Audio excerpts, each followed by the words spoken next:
ये है तन्हाइयाँ जहाँ मोहब्बत बोलती है और जुदाई सुनाई देती है। कहानी वहीं से शुरू होती है जहाँ पिछला पार्ट यानी उसका रोज़ आना ख़त्म हुआ था।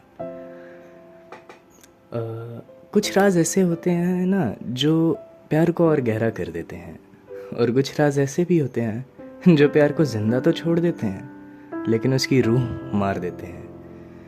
जब सिया मेरी ज़िंदगी में आई थी मुझे लगा था अब मैं कभी अकेला नहीं रहूँगा। उसकी हंसी मेरी सुबह थी, उसकी छेड़छाड़ मेरा रूटीन और उसका प्यार मेरी पूरी दुनिया। लेकिन हर दुनिया में एक अंधेरा होता है जिसका दरवाज़ा खुलते ही सारी रोशनियाँ कम पड़ जाती है। वो नवंबर की एक शाम थी। हम दोनों ट्यूशन के बाद पार्क में मिले थे। सिया थोड़ी ज़्यादा उदास थी उस दिन। माना उसके घर वाले स्ट्रिक्ट हैं, लेकिन आज उसकी आंखों में कुछ और था। ना जाने क्यों एक अजीब सी बेचैनी, एक डर। मैंने पूछा, सिया सब ठीक है? उसने बोला, हाँ सब ठीक है, मगर उसके बोलने के अंदाज से पता लग रहा था कि कुछ तो गड़बड़ है। पर जाते जाते एक छोटी सी स्लिप उसने मेरी डायरी में छुपाई और चली गई। उस स्लिप पर लिखा था, अगर कल से मैं ना दिखूं तो याद रखना मैं आज भी तुझे पूरा दिल दे चुकी हूँ। अगले दिन सिया स्कूल नहीं आई। ना वो ट्यूशन पे दिखी, ना कॉल उठाई, ना कोई मैसेज। मैं पागल हो चुका था। उसे ढूंढने लगा, हर जगह गया, उसकी दोस्तों से बात की, उसके घर के आसपास घूमा, अपने एरिया के सारे ट्यूशन देख लिए कि कहीं उसने ट्यूशन चेंज किया हो। और स्कूल के स्टाफ से तक पूछ लिया मैंने कि सिया का कुछ पता है क्या। किसी ने कुछ नहीं बताया।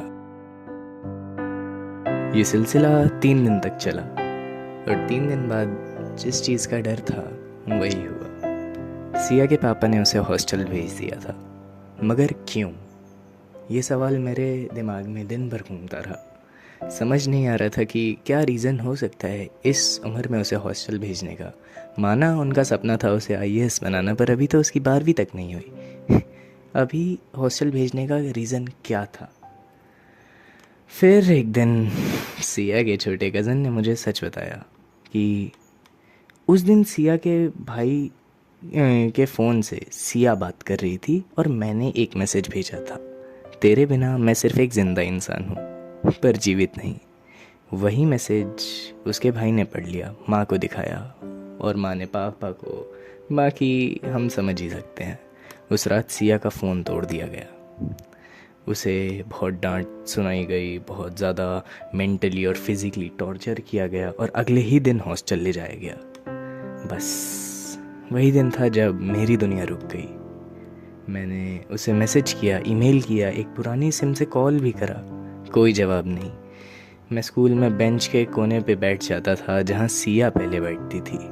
मानो उसकी खुशबू अभी भी वहीं चिपकी हुई है जहाँ वो बैठती थी।